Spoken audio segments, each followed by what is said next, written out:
Bizarra. Ay, qué bulla, Dios mío. Es que la emoción de hoy es o sea, yo no tengo forma de digerirlo. Y bueno, el día de hoy estamos con una de las bandas más legendarias del rock. Sí. Más emocionado no podemos estar. Yo estoy nerviosa, estoy temblando un poquito, en verdad, porque, Dios mío, esto es muy emocionante. Con nosotros, Thomas from Phoenix. Hi, hello. Thomas. How are you? Thank you.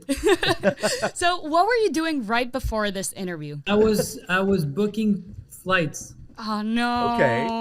I bet we have a tour this summer, and we're not sure if we're going to Japan or not. We'll try to figure out. So I'm like booking flights for Japan, maybe. If not, you'll have just a trip for yourself, no? No, if not, I would refund the tickets.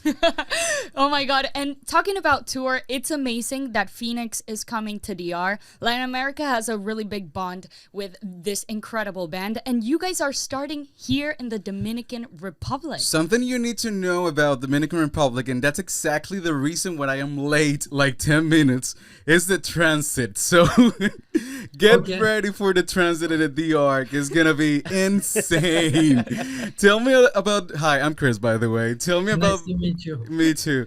Tell me about the vibes about coming to the DR. You know, I checked somehow. I looked at, because the guy who's responsible of like booking us there, he asked me, is like, well, do you want to stay? We have different hotels. There's one that's close to the site, and there's one that's really far, that's nicer. And he told me, is like, I heard traffic is really bad, and I think we should stay here. So I looked at Google Maps just to know where things are. But he did tell me about traffic. And I asked him, like, is it as bad as Mexico? Because we played Corona Capital in Mexico, and we were in the car for about 4 hours. And he said, no, I don't think it's going to be that bad. No, not that bad. Never that bad. Never that bad. But bad still. But how are you feeling about coming to Dominican Republic for the first time? Are you excited, or do you have any expectations? Yeah, it's pretty. We have 7 albums, and it's so fun for us to play in somewhere we've never played, and we have that many songs we can pick from. So on this tour, Dominican's the first time. Uruguay we've never played. We're gonna play for the first time. There's a few countries that's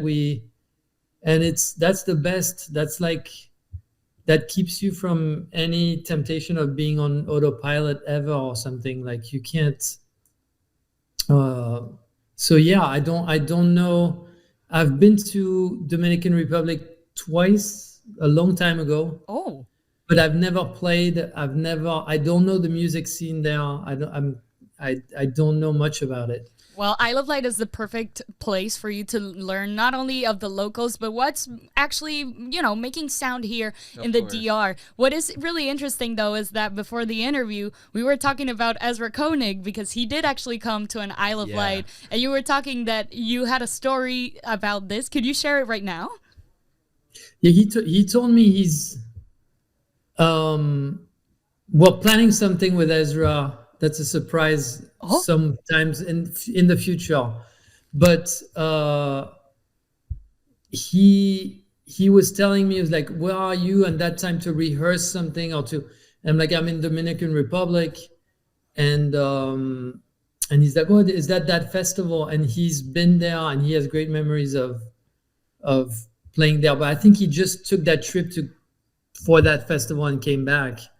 And he told me, that's the only thing I know about the festival. I think he came to do a DJ set and check out the festival and then went back. Yeah, that's what happened. He was in the fest running around. It's really funny because they gave him una guira, which is an instrument. It's a Dominican instrument, and it's really peculiar. I'll see if for the fest we can find one so you can check it. Guira? Guira. Guira. Guira. Guira. That's how it's called. Okay. It's a percussion instrument. It's percussive. quite good. Yeah, it's really weird, honestly, because it's not common at all. And the sound is really Interesting. You'll like it. I think you'll like It's it. really distinctive, Okay. actually. It is. So I would like to know, what are the feelings around playing for the first time in a country? I know you've been doing this the whole 7 albums. I know it's a really large trajectory, and I would like to know, how do you feel whenever you have the chance to play to a new audience? Yeah, it's the best, and it's also, it's a place that's pretty remote for French people. Like I don't think a lot of French people go there. So when people know we've traveled a long way, and when we know we've been there, we'll play once, and maybe the next time we'll play will be in 10 years. It makes it way better. It makes it way more. The show has way more gravitas. It's like it hits differently. There are certain places I've played that were really remote, that we would not go back to, because to get there it took us like days and touring and things. And these are my favorite memories. They're like, you remember everything. You remember the show. You remember the trip. You remember the food. So it enhances everything. So yeah, and it's the beginning of our tour. So we'll be there for a few days before to adjust, which will be nice. Yeah, to vibe with. How is touring after the pandemic for you guys? Well, people did tell us we started late, but I have friends in bands that told us, like, you'll see, like, after the pandemic, touring is really fun. People are like,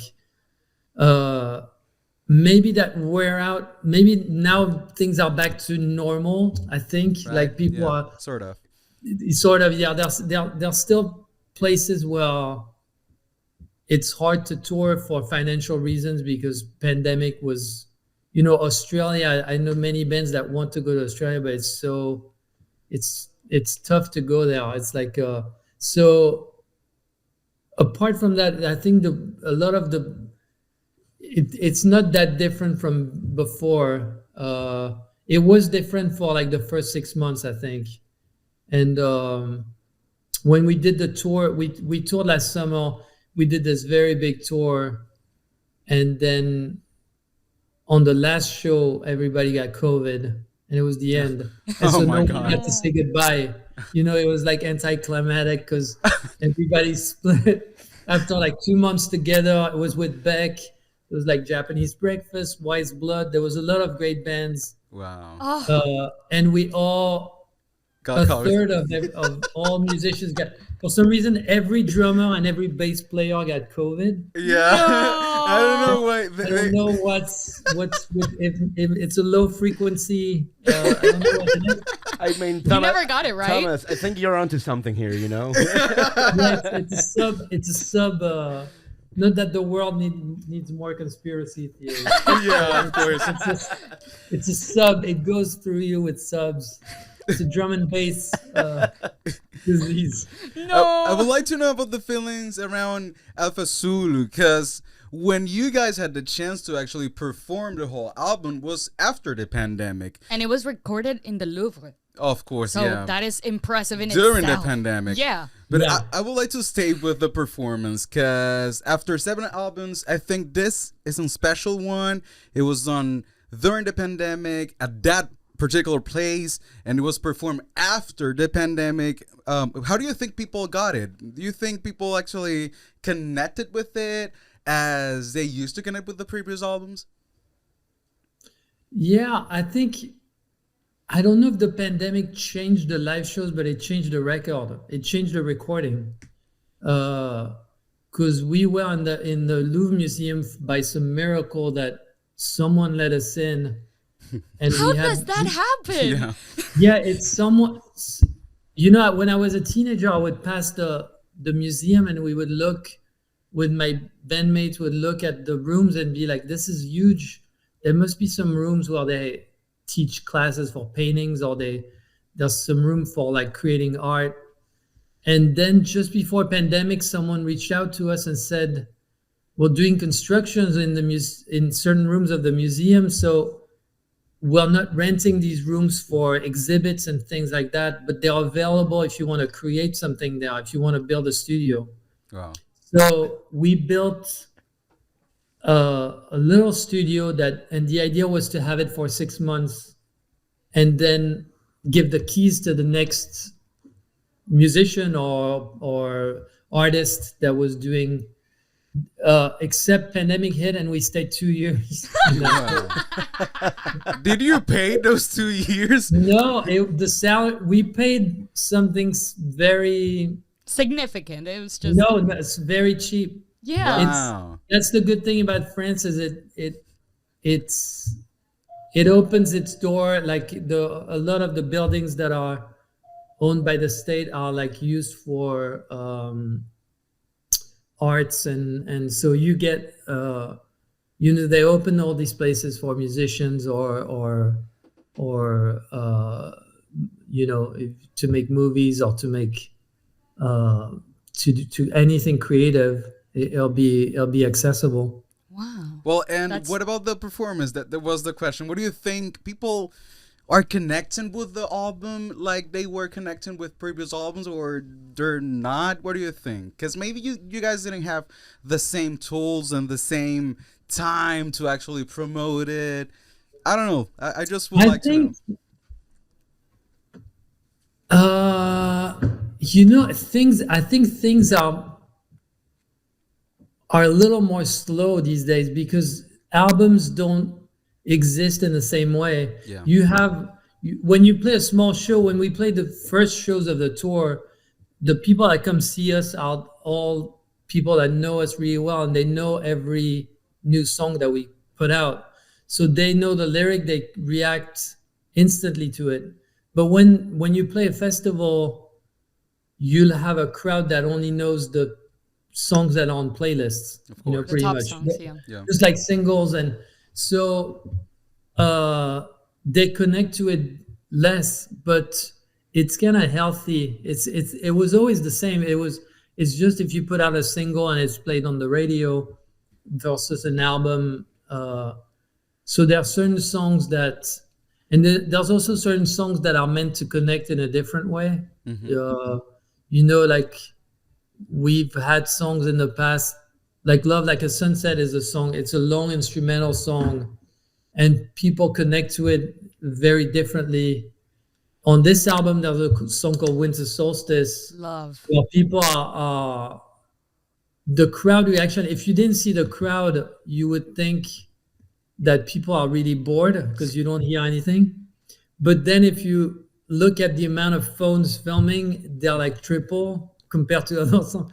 So you know that they're appreciating it. It's kind of like, it's interesting. Yeah, it is interesting. And you know what? Connecting with music has to be different with you being the artist, the one that makes it.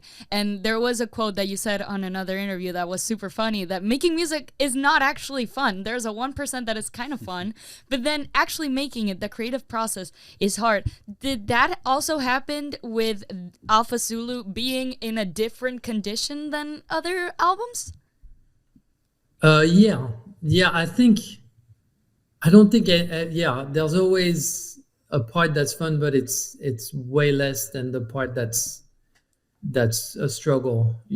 Sometimes even the birth of an idea is a struggle because, like, I know, like Bob Dylan would compare it with throwing up. Yeah. Like it's such a struggle that you have to like. I think for us, it's a little bit more like therapy, a little bit, because the four of us are kind of around a table and we work together and but it's therapeutic in a nice way. It's like we're working out the chemistry between the four of us.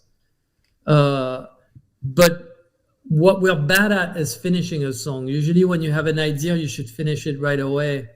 I think if you're a single songwriter with a guitar, you have an idea, you can finish it in minutes. Wait, let me find pen and paper.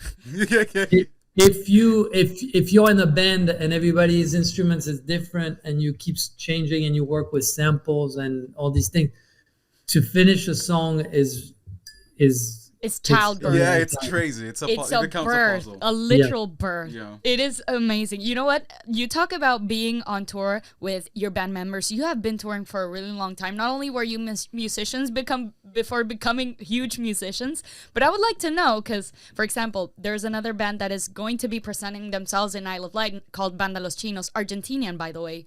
And they said that they hang around with their therapist to maintain the emotions vibes, and yeah. everything. What is Phoenix? That sounds like Metallica. Yeah, they he actually mentioned it because of the documentary Yeah, from Metallica. Exactly. But it's really weird because the lesson you learn from Some Kind of Monsters, that documentary, is that the problem from the beginning was the therapist. he needed to be kicked out. Yeah. So I don't know how they saw well, it depends on the therapist, but right? not all therapists, you know. What do you think about therapy in general? No, I love it's a great. There's like anything. There's like a great. At the start, it was incredible, and there's still people that. I didn't expect this interview to talk about therapy. I'm like Jungian more than Freudian, but no,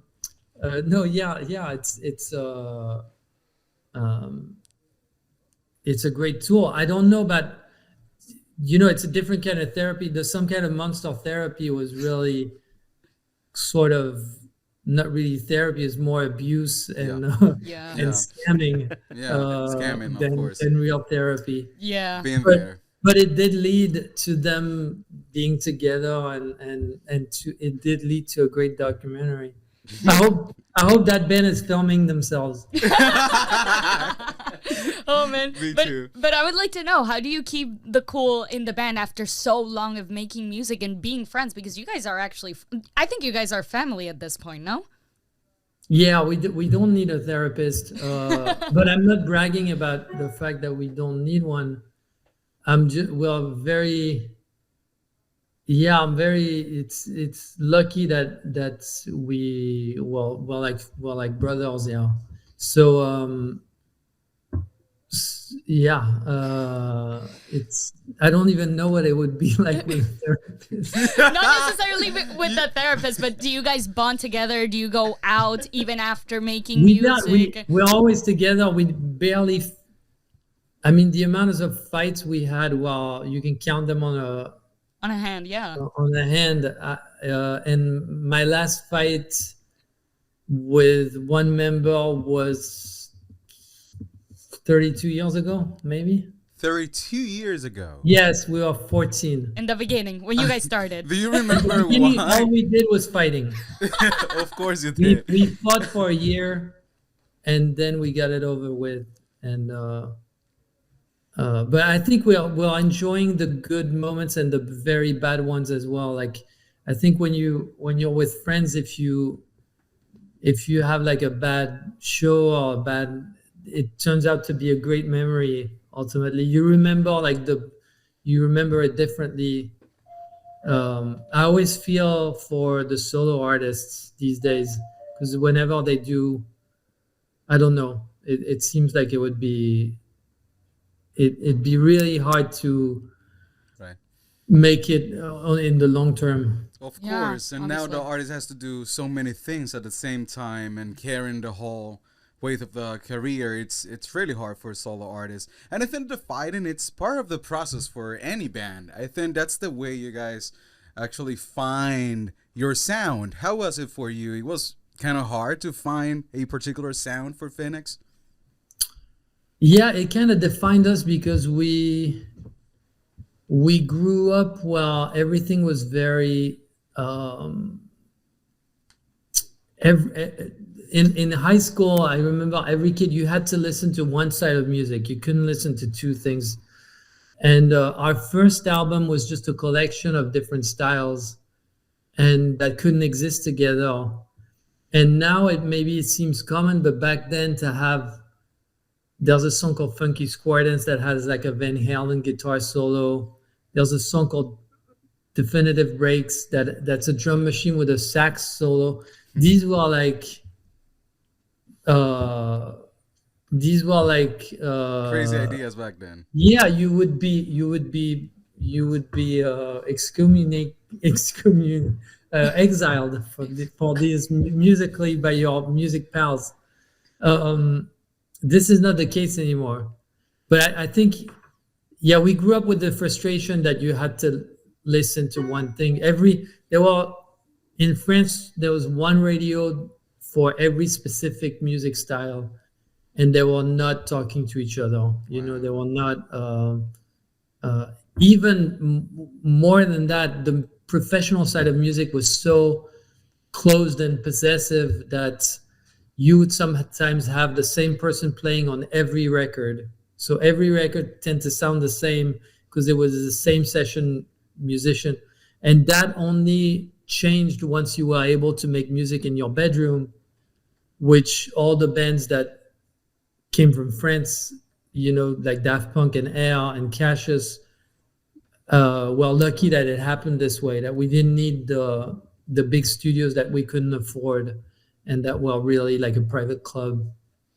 And it's important that you mentioned that, because during the show, sometimes in the radio show, we'd talk a lot about the democracy of music, let's say, and now the opportunity that every people have to create any song with anything that they have at their homes. So I think that sometimes we don't like that, because most of the times we have so many trashy songs, let's say. And before, maybe we didn't have that, or I don't know, maybe I'm misunderstanding the situation and the time. What do you think? Do you think that now we have better songs that back then, or back then we had better songs? What do you think? When you mean trashy songs, you mean bad songs? Yeah. Of course.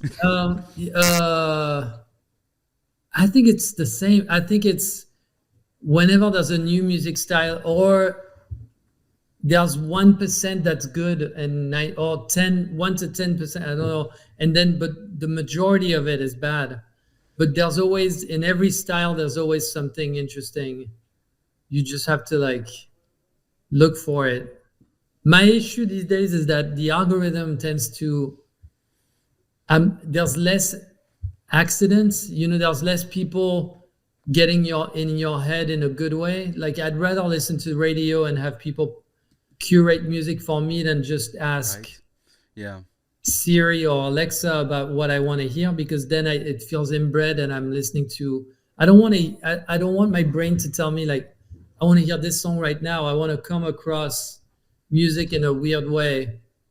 I think it's healthier and it's more, so I think that's what's changing a little bit. During the pandemic, there was a radio station that was called The Current in the US where I would listen to, on the weekends they had what was called Alphabet Weekend. And so it would go A to Z, and you would have random songs that started. So at 9 a.m. on Saturday was like, every song started with B. And it was like all different styles, but that's how I love to be fed music to, versus me saying like, I want to hear this because of course it's somehow it's familiar and I want to recreate the thing. It should not be always familiar, I think. I agree, and that's also one of the reasons why this show keeps up, because we try to put things different on the table, and people, including us, we're sick of the algorithm telling us what to listen to, but the music here is great, so no one complains. And for the musician point of view, yeah, it is really hard to only listen to the same thing every day. So if you have, as you said, a person that picks the songs for you, curate the songs for you on their own taste, then it will be better for musicians to have the diversity they need to actually put it in a song. And talking about diversity, I have to talk about one remix that I never thought I would see. Phoenix, Bene, and Pusha T in a whole song. All Eyes on Me. Talk to me about the whole process, because that's something that you're also saying, bringing different people together into one song that maybe 10 years ago that wouldn't have been possible, and now it is. How was the process with that one? That one comes from many years in the making, because every time we play in Virginia, NERD has two members, as Pharrell Williams and what's his name? I'm totally spacing out. The other, Chad Hugo. And Chad Hugo is from there, and he came to every show we played. He always would show up, and we'd hang out with him there. And Pusha T's from Virginia. They're all making music together, and so he was at the center of this. He always wanted to do things with us, and so we met. And then Pusha T is the nicest guy. Really? He's the easiest person to work with. Yeah, the easiest. Yeah. So he says yes to everything. I don't know. That's too awesome. And he always has good ideas. He works in like the fastest way, but at the same time still writes everything on his little notebooks. And then we knew we had a big show in Paris, and he turned out to play the same day as us. So we sort of penciled that date and say, well, let's figure out the song so we can be on stage together. And it was super fun. But Chad Hugo is at the core of this, and Benny is someone we were listening to who knew also someone. So it all became like it looked like it's a weird mix of people, but somehow there's we all know each other. Yeah, that is really cool. Just 2 questions and we are almost done. So the last one is, we have Ti Amo, which is an incredible album. I've been listening to it really recurringly, and we have Italian. We are also seeing Phoenix embracing more French. Is your visit to DR going to inspire some Spanish in the upcoming music? Gavin the Spanish. Oh, I'm so bad at, I try to learn Italian, and for a French guy, Italian and Spanish really cancel each other. I don't know if it's the case for you guys. Yeah. When you learn Italian, if it's so easy, but for me, if whatever I learn in Italian, when I learn in Spanish, it erases everything, and I keep going back and forth, and I'm losing my mind. So I think. We'll see. I don't know. We'll see if we teach you some words in Spanish, and maybe you can throw them ever so often. Yeah. Well, thank you very much for this time. I think this is one of the greatest interviews we've done. I hope you pop off in the best term, because we've spoken with so many bands that you inspire in Latin America, and they say that you give the best performances ever. Like we're talking about Usted Señálemelo. Usted Señálemelo from Argentina is a huge band in Argentina. They say they're your fans. Biggest inspiration. So nice. Yes. So It's we're so nice. Yeah, no, we are looking forward to it. Well, we know, Yeah. we surely know. Thank you so much. Y gracias a ustedes por permanecer en la entrevista. Continuamos con más de Radio Bizarro.